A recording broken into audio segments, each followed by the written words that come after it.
Vamos hacia una crisis muy profunda, cada vez vamos a ser más pobres, van a desaparecer los empleos, se van a crear otros nuevos. ¿En qué debería especializarme? ¿Está España sabiendo adaptarse a la transformación que está experimentando el mundo? Todo un honor para mí deciros que hoy está aquí el famoso economista Marc Vidal, experto en transformación digital, 250.000 suscriptores en YouTube, un tío al que yo sigo y me encantan sus vídeos y nos va a contestar a esto. España de primera en el mundo desarrollado en el índice de miseria, que suma inflación y paro, o sea, los que peor vamos.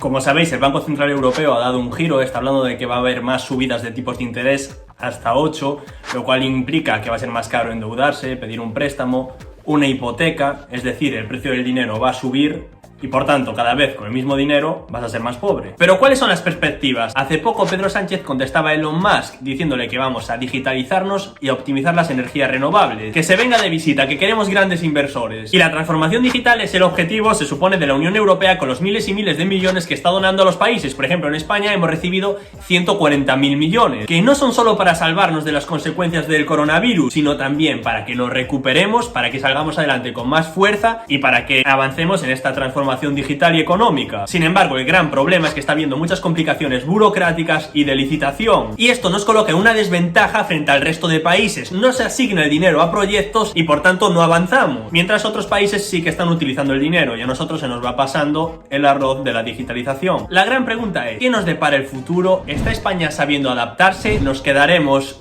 en una larga crisis? ¿Qué va a ocurrir? La clave del futuro económico de España está en si somos capaces de incrementar un concepto económico que se llama complejidad económica y que mide el tiempo que se tarda en sustituir el cuerpo laboral de un país en más o menos tiempo. Por ejemplo, Alemania tiene una alta complejidad económica porque cuesta mucho sustituir a su personal porque tiene una alta preparación, mientras que en España esa tasa de complejidad económica es más baja porque se tarda mucho menos en sustituir al personal de las empresas de este país.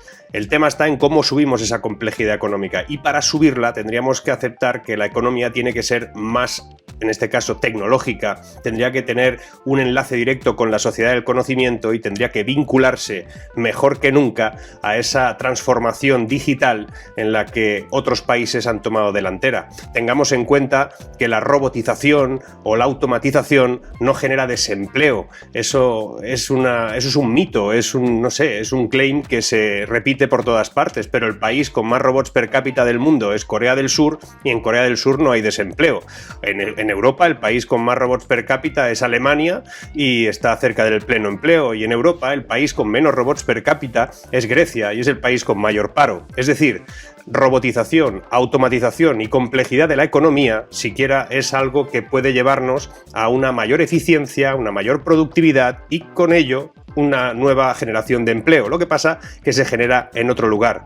Eso es lo que está pasando y eso es en lo que yo confío. Confío ciertamente en que España será capaz de aprovechar esos fondos europeos, será capaz de modernizar su economía para generar una economía y una ocupación laboral mucho más sofisticada. Yo mientras hacía el máster estuve en un bufete de Derecho Penal y me encantaba, súper emocionante, aprendía muchísimo, siempre me gustó mucho el penal, pero también siempre me gustaron mucho las finanzas. Estudié ADE, además de Derecho, y lentamente me fui moviendo más hacia el mundo criptomonedas, blockchain, descentralización, que me pareció además un nicho muy interesante porque abogados penalistas con experiencia de más de 30 años hay muchos, pero abogados blockchain hay muy pocos porque es algo que no existe desde hace tanto. Y a día de hoy trabajo en eso, hago un máster de eso y estoy cada vez más metido. Y me encanta. Y yo cuando me preguntáis qué estudiar, a qué dedicarse, siempre digo a algo que te guste. ¿Qué pasa? Que es complicado encontrar ese algo que te guste. Yo cuando estaba en la universidad no tenía ni idea. Y cuando entré en el despacho de Derecho Penal pensé que eso era lo que me gustaba de verdad, pero luego descubrí que era otra cosa. Y quizás a futuro descubre que va a ser otra cosa diferente. Pero yo creo que lo más importante es que lo que hagas te interese de verdad, que estés siempre dispuesto a profundizar más.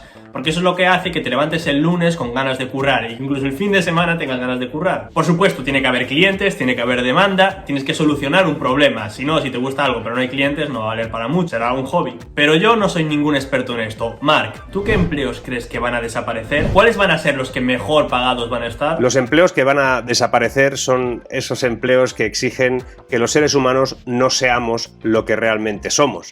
Es decir, que no hagamos tareas de máquinas repetitivas, sin sin creatividad, sin aportar absolutamente nada más allá de lo que podría hacer cualquier otra máquina. Lo que pasa que ahora esas máquinas son máquinas que piensan.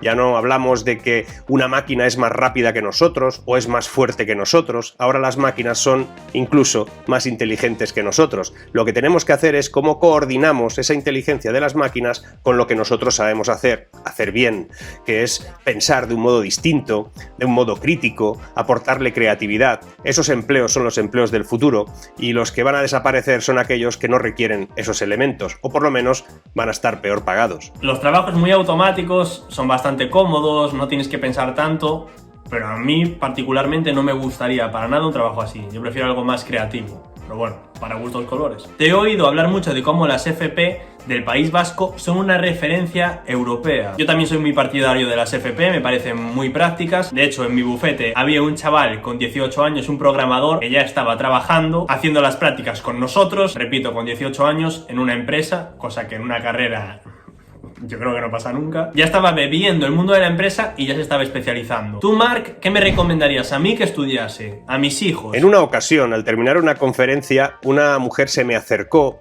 y me dijo que si podía indicarle qué podía estudiar su hijo de 12 años.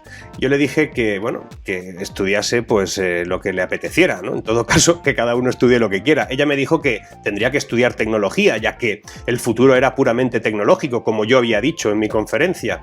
Le dije que eso iba a estudiarlo igualmente, no tenía por qué afrontar la tecnología como un patrón de estudio, sino que eso iba a estar como una commodity, como ahora mismo es el inglés. Le dije, de todos modos, que le recomendaba que estudiase algo que tuviese que ver, o por lo menos en paralelo, con las humanidades, que estudiase filosofía. Y ella me dijo que, bueno, que le parecía bien, pero que no entendía el porqué. Yo le dije que en el futuro, probablemente cuando su hijo ya trabaje con esos 12 años, que de aquí pues 16, 18, 20, yo que sé, cuando va a trabajar, seguramente el debate ético sobre qué hace la inteligencia artificial va a requerir de filósofos, de personas que estudien la ética. Y me dijo además que qué libros le recomendaba. Y yo le dije que leyera poesía. Porque básicamente en ese futuro, cuando a un robot se le tenga que explicar cómo somos los humanos, no se me ocurre mejor manera que leyendo a García Lorca o a Dylan Thomas. La verdad que nunca se me hubiera ocurrido esa respuesta. Yo siempre cuando me preguntan, pues puedo decir ingenieros de software, especialistas en blockchain, creadores digitales, expertos en salud mental y desintoxicación digital, que cada vez va a hacer más falta, e-commerce, robótica, especialistas en inteligencia artificial, realidad aumentada, ciberseguridad, energías renovables. Pero muy interesante tu respuesta, una forma diferente de verlo. Y última pregunta, ¿cómo ves la situación actual? ¿Crisis u oportunidad? Cuando a finales del siglo XVIII las máquinas de vapor entraban en las fábricas textiles del sur de Londres, las personas que allí trabajaban eran expulsadas por esas máquinas. Sin embargo, esas personas en esa época, a ese momento de la historia, no le llamaron primera revolución industrial, ellos le llamaron primera gran crisis industrial. El ser humano suele vivir sus revoluciones tecnológicas de ese modo, como un parto doloroso, no es algo que se identifica inicialmente. Por eso ahora, en gran medida, muchas de las cosas que nos están pasando y que dirigimos nuestra visión hacia el concepto crisis, seguramente no es así. Lo que estamos viviendo es otro gran parto doloroso, una nueva revolución industrial, tecnológica, que se aguanta en la inteligencia artificial, en la robótica, en la automatización, en la transformación digital. Tardaremos un tiempo, pero identificaremos que lo que estamos viviendo no es una crisis, sino una revolución.